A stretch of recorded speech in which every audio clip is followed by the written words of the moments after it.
Hi viewers, India's largest digital media network Suman టీవీకి స్వాగతం. ప్రస్తుతం మనతో ఉన్నారు motivational speaker and language trainer Vijaya Bangaru Amma. మనం మామూలుగా చూసుకుంటే ఇంతకు ముందు అంటే పాతకాలంలో విడాకుల సంఖ్య చాలా తక్కువ ఉండేది.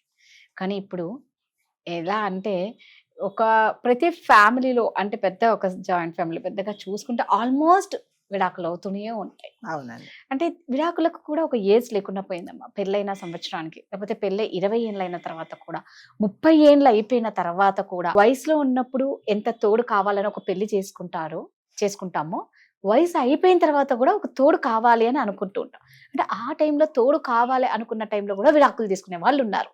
ఇంకా లాస్ట్ ఏజ్ లో అంటే ఈ విడాకులు ఎక్కువగా తీసుకోనికి అసలు రీజన్ ఏంటమ్మా? అంటే పాపం ఒకటి అడ్జస్ట్ అయిపోయి లాస్ట్ మూమెంట్ లో బయటకు వస్తే ఆ ఏజ్డ్ వాళ్ళు కూడా విడాకులు తీసుకుంటారా? ఇక్కడేమో మీరేమో 1 సంవత్సరం అంటున్నారండి. 2 నెలలు 3 నెలలకే 1 నెలకే విడాకులు తీసుకున్న వాళ్ళు చాలా మంది ఉన్నారండి. ఇదంతా దీనికంతా ఏంటండి మూల కారణం? అడ్జస్ట్ అంటే ఒకరినొకరు అర్థం చేసుకోలేకపోవడం అనమాట. అసలు అంటే నువ్వేంటి నేనేంటి జీవితంలో మన ఇద్దరం కలిసి ట్రావెల్ చేయాలనుకున్నప్పుడు సో మనం కొన్ని విషయాలు తప్పకుండానండి. ఒకరి జీవితంలోకి ఒకరు కొత్తగా వచ్చారు అని అనుకుంటే, మనం ఒకరి జీవితంలోకి వెళ్ళాము అని అనుకుంటే కంపల్సరిగా కొన్ని మార్పులు అనేది కంపల్సరిగా జరుగుతాయండి. సో ఆ మార్పులు ఎలా ఉంటాయంటే మనకు కొన్ని మనం లైఫ్ లో అడ్జస్ట్ అవ్వడం మాత్రం కంపల్సరీ అండి. సో కొన్ని ఇప్పుడు మీ సాంప్రదాయాలు నా సాంప్రదాయాలు వేరే, మీ ఇంటి ఫ్యామిలీ మీ ఫ్యామిలీ వేరే, నా ఫ్యామిలీ వేరే. సో నేను రాగానే నాకు అన్ని ఇష్టం వచ్చినట్టుగా మీ ఇంట్లో జరగదు. అట్లాగే అమ్మాయి ఒక ఇంటికి వెళ్ళినప్పుడు అన్నీ మీకు ఇష్టం వచ్చినట్టుగా అమ్మాయికి కూడా జరగదు. అలాంటప్పుడు ఏమవుతుందంటే నువ్వు అప్పుడు అలా చెప్పావే ఇలా చెప్పావే నువ్వు అలా వాడే అంటే మరి ముఖ్యంగా అబ్బాయిలు ఏమంటారంటే లేదు లేదు నీ వ్యతిరేకంగా ఎందుకంటే అప్పుడు మోజు ఉంటది కదండి. నీ వ్యతిరేకంగా ఏమీ జరగదు, అన్నీ నీకు ఇష్టం వచ్చినట్టే జరుగుతాయి, నేను చూసుకుంటానని ఒక హామీ ఇస్తాడు. ఓకే, ఆ హామీ ఎంతవరకు ఉంటుందంటే పెళ్ళయ్యేంత వరకే ఉంటుంది. పెళ్ళైన తర్వాత ఇంట్లో ఆడపడుచులు ఉంటారు, అత్తయ్య గారు ఉంటారు, మామయ్య గారు ఉంటారు, ఇంకా మిగతా వాళ్ళందరూ ఉంటారు. సో మిగతా వాళ్ళందరికీ నువ్వు చెప్పినట్టుగా వాళ్ళు వినాలని రూల్ లేదు కదా. ఇప్పుడు మీ ఆవిడ నిన్న వచ్చింది, ఆమెకు అనుకూలంగా వీళ్ళు మారమంటే వీళ్ళు మారరండి. సో వీళ్ళు ఏం చేస్తారంటే ఫాల్స్ ప్రామిసెస్ చేస్తారు అనమాట అబ్బాయిలు మరి ముఖ్యంగా. అలాంటిదంతా ఏమి లేదు, నీకు ఇష్టం నీకు అసలు ఆమె చెప్తుంది అనమాట. ఏమని చెప్తుంది అంటే నీవు నా మీదే చాలా ఇష్టం కదా, అదొక బ్లాక్ మెయిలింగ్. నన్నే పెళ్లి చేసుకుంటే నేనైతే 10 దాకా నిద్ర లేవాను, నేనైతే వంట చేయను, నేనైతే ఏం పర్లేదు నీకెందుకు నేను చూసుకుంటానంటాడు. ఓకే, నువ్వు కాలు తిరుగుతా నేను దిగుతాను అంటే నేను వంగుతాను, నా వీపు మీద కాలు పెట్టు అనే పరిస్థితి వస్తుంది అనమాట. అంత లెవెల్ ఉంటుంది ఆ ప్రేమ. రేపు తర్వాత పెళ్లి కాకముందు పెళ్లి అయిన తర్వాత ప్రాక్టికల్ గా నీవు ఆలోచిస్తే నీకు అది జరగదండి, ఏమీ జరగదు.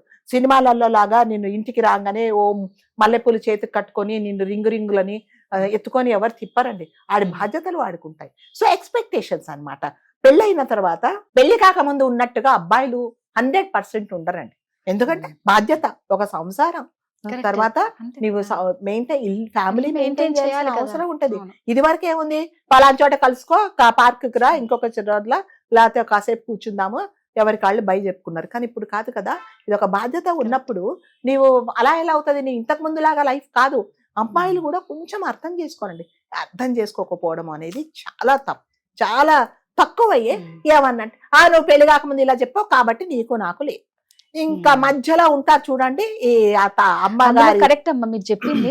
ఇందాక అన్నారు కదా పెళ్ళైన సంవత్సరం కాదు, నెల 2 నెలలు 6 నెలలు అంటే చాలా ఎక్కువ. దారుణం ఏంటంటే ఎవరన్నా చెప్పారు వీళ్ళ ఫ్రెండ్స్ అమ్మాయిల కంటే ఇంకా వీళ్ళకి అప్పుడే వీళ్ళ హస్బెండ్ గురించి మైండ్ లో తిరుగుతూ ఉంటది, అక్కడ స్టార్ట్ అయిపోతుంది. అలా కాదండి, ఇప్పుడు అలా చెప్పినప్పుడు వాళ్ళు మీ ఇద్దరు కలిసి ఉన్నందుకు సంతోషంతో చెప్పారా, లేకపోతే జలస్ తో చెప్పారా, వాళ్ళ ఉద్దేశం ఏంటని తెలుసుకోవట్లేదు. ఇగో పలానా అమ్మాయి చెప్పింది నువ్వు ఏదో అంట కదా అని అంటే మరి ఏం చేస్తాడు, వాడికి ఏదో అవసరం ఉండి ఏదో ఫోన్ మాట్లాడడం, అది కూడా వీళ్ళు భరించలేదు అనమాట.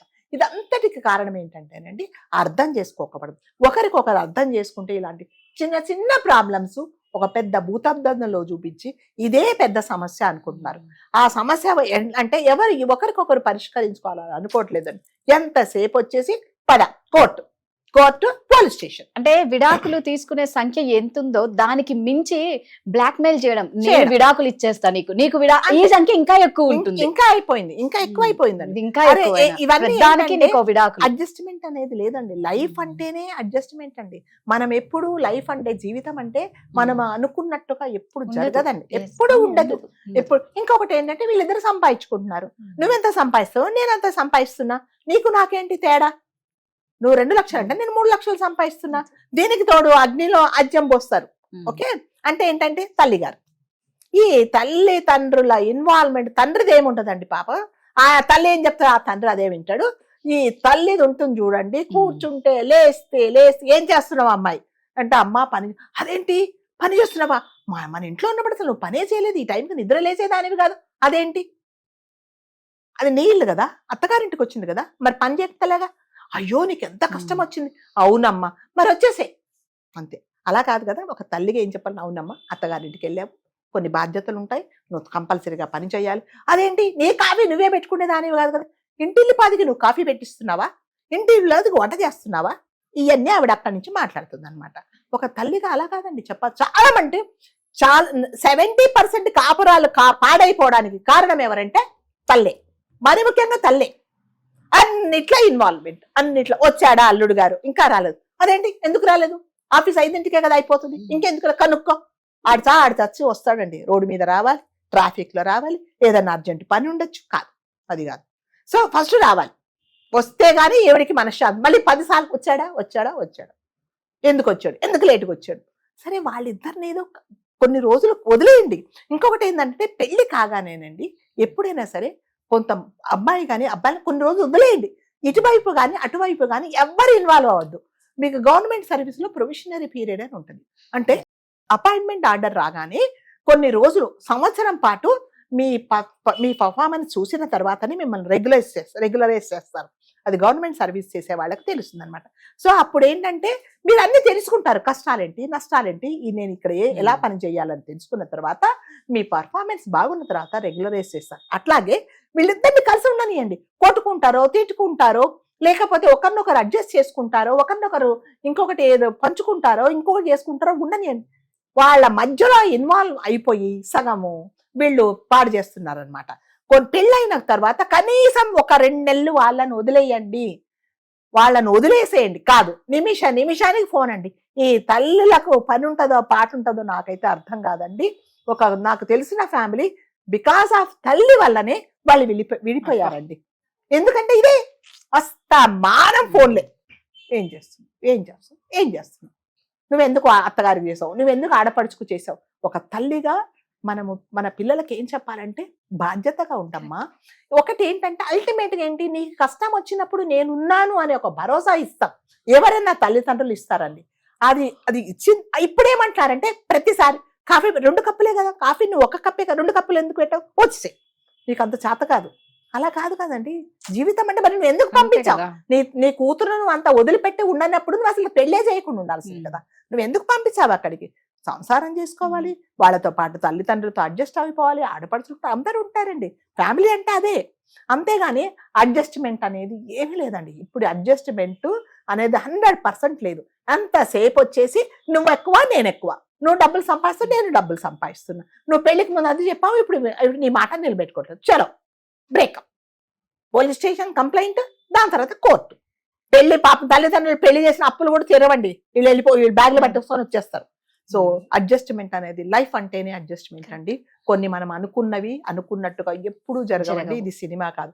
ఇప్పుడు ఈ సెలబ్రిటీస్ వీళ్ళు ఏం చేస్తున్నారంటే, వీళ్ళకి ఎగ్జాంపుల్ సెలబ్రిటీస్ వాళ్ళ లైఫ్ వేరేనండి. వాళ్ళ లైఫ్ కంప్లీట్లీ డిఫరెంట్. మనకు సాధారణంగా మనం ఉండే లైఫ్ ఉండదండి వాళ్ళకి. వాళ్ళు ఎవరో XYZ వాళ్ళు విడాకులు తీసుకున్నారు, వాళ్ళే అడ్జస్ట్ అవ్వలేదు, నేను కూడా అంతే అంటే నువ్వు వాళ్ళతో కంపేర్ చేసుకోవడానికి వీలే లేదండి. రియల్ లైఫ్ వేరే, రియల్ లైఫ్ వేరే. సో వాళ్ళు చాలా మంది తప్పులు చేసుకొని ఇప్పుడు తర్వాత బాధపడి మళ్ళీ వాళ్ళు పెళ్లిళ్ళు చేసుకుంటే వీళ్ళు చూడలేక ఇలాంటి వాళ్ళు. సో తొందరపాటు నిర్ణయాలండి. ప్రతి దానికి తొందరే. పెళ్లి చేసుకోవడానికి తొందరే, విడిపోవడానికి తొందరే. తల్లిదండ్రులు చెప్తారు, అమ్మా నిన్ననే కదా పరిచయం. నేను ఎక్కడో మొన్న చూశానండి, ఒక అమ్మాయి అంటే బస్ స్టాప్ లో నిల్చుందంట. వాడు 2 రోజులు బస్ స్టాప్ లో వచ్చాడట, పెళ్లి చేసుకున్నాడు. ఏమిటది? నువ్వు బస్ ఎక్కడానికి వెళ్తావా లేకపోతే పెళ్లి చేసుకోవడానికి వెళ్ళావా? వాడేం చేశాడు, ఇంకా కార్యక్రమాలు అన్నీ అయిన తర్వాత నువ్వెవరో నేనో తీసుకొచ్చి బస్ స్టాండ్ లో వదిలేసాడు.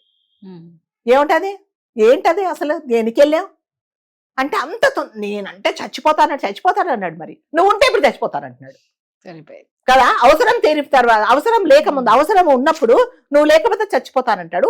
అవసరం తీరిన తర్వాత నువ్వు ఉంటే చచ్చిపోతానని తీసుకెళ్లి నువ్వు చచ్చిపోతానంటాడు. లేకపోతే వాడని నువ్వు చంపేస్తున్నాడు. బస్ స్టాండ్ లో బస్సు కోసం వస్తావా, నువ్వు దేనికోసం వస్తావు? అంత అసహ్యం, అంత ఆడపిల్లలంటే అంత ఇదైపోయారండి. ఒక సెల్ఫ్ కంట్రోల్ లేదా మీకు? అందుకనే మగపిల్లలు ఏమంటారంటే అది ఇది అని మాట్లాడుతున్నారండి. వింటే చాలా బాధేస్తుంది అనమాట. అదేంటది, అది ఇలాంటిది అని మాట్లాడుతున్నారు. సో ఈ తొందరపాటు వల్ల పెళ్లి చేసుకోవడాలు, విడిపోవడాలు. మీరు జీవితంలో ఎప్పుడు సిగ్గుపడతారు? ఇంకా పిల్లలుంటే ఇంకా అదొక గోల. ఇంకా నువ్వా నేనా అని ఎక్కడెక్కడో నేను చదివాను, ఇద్దరు కోర్టుకి వెళ్ళారంట. ఏంటి, ఒకటే అమ్మాయట. మరి కోర్టుకి వచ్చారు కదా, మరి ఈ అబ్బాయి ఎవరి దగ్గర ఉండాలి అంటే వాడు చెప్పాడట, జడ్జి గారు చెప్పారట, ఒక పని చేయండి, ఇంకొక అమ్మాయిని కన్నా తర్వాత రండి, అప్పుడు విడాకులు ఇస్తారని చెప్పాడట. అంతే మరి అంతే కదా. మరి ఇద్దరులో ఎవరు పంచుకోవాలి, కోసుకోరు కదా. బాబుని ఎవరు పంచుకోవడం ఎందుకు, అప్పుడు రండి అంటే విడాకులు తీసుకోవడం అనేది ఫిక్స్డ్. ఇంకొక అన్న తర్వాత రమ్మని చెప్పారంట. అంటే ఒక బాబు ఒకరికి. సో అప్పటికి కూడా మీకు అంటే ఇది ఉండాలండి. అంటే విడాకులు అనే దానికి ఇది వరకండి సంసారాలు ఒక తల్లి తండ్రి విడిపోయారంటే దానికి చాలా కారణాలు ఉన్నాయండి. సో వాళ్ళు 99.9% అడ్జస్ట్ అవ్వడానికే ట్రై చేస్తారు. 1% అవ్వలేదు అని అనుకుంటే తప్పకుండా విడాకులు. ఇప్పుడు లేదండి. అంటే ఇదంతా ఏంటంటే ఎక్కువ తక్కువ, నేను సంపాదిస్తున్నా నీకంటే నేను ఎందులో కూడా సరిపోను, నీకంటే నేను ఎందులో కూడా అదేంటి తక్కువ కాదు, నీకంటే ఎక్కువే. ఏంటయ్యా నువ్వు మా అమ్మాయిని ఏంటో అంటున్నావంట, నీకంటే ఎక్కువ సంపాదిస్తుంది అని వీళ్ళు పైనుంచి వస్తారు. ఇంకా వీళ్ళనే సూట్ కేసు తీసుకొని వెళ్ళిపోయి ఆవిడన్నో దిగిపోద్ది అనమాట. ఏంటి అనేసి మధ్యలో అటు ఇటు జరిపేసి కూతుర్ని తీసుకొని వెళ్ళిపోతుంది. నీవు తల్లి తండ్రి కూడా ఆలోచించుకోవాలి, నేను జీవితాంతం నా కూతుర్ని చూసుకుంటానా అనేది నువ్వు కూడా ఆలోచించుకోవాలి. రేపు పొద్దున తొందరపడి నిర్ణయం తీసుకొని పెళ్లి చేసుకుని విడాకులు తీసుకున్న తర్వాత కంపల్సరీగా అరే నేను చిన్న విషయానికి నేను ఎందుకు ఈ నిర్ణయం తీసుకున్నానని అని నువ్వు బాధపడితే వచ్చేది ఏమీ లేదండి. ఏదైనా చిన్న సమస్యలు ఉన్నప్పుడు కూర్చొని మాట్లాడుకోండి. ఇది ఏంటి, ఇది మనం విడాకుల దాకా వెళ్లాల్సిన పరిస్థితి అనేది. సో అల్టిమేట్ గా మళ్ళీ ఏం చెప్తారంటే తల్లిదండ్రుల సపోర్ట్ కంపల్సరీగా ఉండాలి. ఎప్పుడు ఉండాలి అంటే ఇంకా తప్పదు, ఇంకా వీళ్ళు విడిపోక తప్పదు, ఇది అని అన్నప్పుడు మాత్రమే నువ్వు విడాకుల వరకు వెళ్ళండి. కానీ జీవితంలో తప్పకుండా అడ్జస్ట్మెంట్ అనేది లేకపోతే ఇంకొకటి ఏంటంటే పెళ్లి అనేది ఒక్కసారి జరిగితేనే బాగుంటుందండి. రెండో పెళ్లి అని జరిగింది అనుకోండి, దాంట్లో ఉన్న అర్థాలు ఉంటాయి. అంతవరకు వెళ్ళకండి. లేదు నేను జీవితాంతం ట్రావెల్ చేస్తాను అంటే అది కూడా చేయలేండి. ఈ సంఘంలో ఒక్క ఆడపిల్ల ఉంది అంటే చాలా ఉంటాయండి, చాలా ప్రాబ్లమ్స్ ఉంటాయి. మీరు ఇప్పుడు ఇతనితో ఫేస్ చేసే ప్రాబ్లమ్స్ అంటే అక్కడ ఇంకా త్రిబుల్ ఉంటాయి ప్రాబ్లమ్స్. సో మీరు అట్లా కంపేర్ చేసుకొని అలా అని నేను ఏదో వాడు కొట్టినా తిట్టినా వాడు ఇంకొకలాగా మిమ్మల్ని బ్లాక్మెయిల్ చేసినా మీరు కలిసి ఉండమని నేను చెప్పటం లేదండి. మాక్సిమం మీ వైపు నుంచి తప్పు లేకుండా రేపొద్దున విడిపోయిన తర్వాత అయ్యో నేను ఈ చిన్న తప్పు కోసం విడిపోయానని మీకు రిగ్రెట్స్ లేకుండా బలమైన కారణం ఉండి ఇంకా తప్పదు అన్నప్పుడు మాత్రమే విడాకులకు వెళ్ళింది. కానీ చిన్న వాటికి మీరు విడాకులు తీసుకున్నారంటే మీ గోతులు మీరే తవ్వుకుంటారు అంతే. ఈ తల్లి తండ్రి అనేది ఫ్రెండ్స్ అనేది ఎప్పుడు మీతో ఉండరండి. జీవితాంతం కలిసి ఉండాల్సింది మీరే. ఇంకొక సలహా ఏంటంటే పక్కన వాళ్ళు ఎప్పుడు వైఫ్ అండ్ హస్బెండ్ మధ్యలో దూరద్దు. వాళ్ళ నిర్ణయాలు వాళ్ళే తీసుకోండి. కలిసి ఉండమని చెప్పొద్దు, విడిపోమని చెప్పొద్దండి. ఎందుకంటే వాళ్ళ ఇష్టం కదా. 4 గోడల మధ్య కలిసి ఉండాల్సింది వాళ్ళు, మీరు కాదు. కాబట్టి తొందరపాటు నిర్ణయాలు తీసుకొని మీ జీవితాలు మీరు నాశనం చేసుకోకండి. మీ జీవితం అంటే చాలా పెద్దది. ఈ రోజు చిన్న సమస్య రేపు పొద్దున అసలు సమస్యగా ఉండకపోవచ్చు. కాబట్టి అమ్మాయిలు కానీ అబ్బాయిలు కానీ ఒకసారి ఆలోచించండి, కొంచెం ఓపిక తెచ్చుకోండి, ఇద్దరు కూర్చొని మాట్లాడుకోండి. నువ్వు చేసింది నాకు నచ్చలేదు, అవునా నచ్చలేదా, సరే నేను రెక్టిఫై చేసుకుంటాను. అందులో ఈగో ప్రాబ్లం ఏముందండి? ఈగో ప్రాబ్లమ్స్ వల్ల ఇంకా ఎక్కువ అయిపోతున్నాయి అనమాట. ఒకరికొకరు మాట్లాడుకోండి. లేదా ఒక కౌన్సిలర్ దగ్గరికి వెళ్ళారు, ఫ్యామిలీ కౌన్సిలర్స్ ఉంటారు, వాళ్ళు చెప్పింది వినండి. ఇప్పుడు లాస్ట్కి ఏమైతుందంటే వాళ్ళు చెప్పింది కూడా వీళ్ళు వినట్లేదండి అసలు. ఇక వాళ్ళకు కూడా విసుకొచ్చేస్తుంది అనమాట. ఎన్ని చెప్తారు వాళ్ళు మొదలు పెట్టడానికి వీళ్ళే చెప్తారు, ఇది కాదు ఇది చేశారు, చేసేసామండి మాకు వీలు కాలేదు, ఇవన్నీ చెప్తున్నారు. అంటే మీరిద్దరే మాట్లాడుకోండి, మధ్యలో ఇన్వాల్వ్మెంట్ ఎవరిని చేయకండి. తల్లిని కానీ తండ్రిని కానీ లాస్ట్ ఇంకా తప్పదు, ఇక జీవితంలో ఇతన్ని నేను భరించలేను అన్నప్పుడు అమ్మాయి కానీ అబ్బాయి కానీ అప్పుడు మాత్రం లాస్ట్ ఆప్షన్ ఏంటంటే విడాకులు. అంతవరకు మాత్రం దయచేసి విడాకులు అనేది దానికి మీరు ప్రిఫరెన్స్ ఇవ్వకండి. Thank you. Thank you.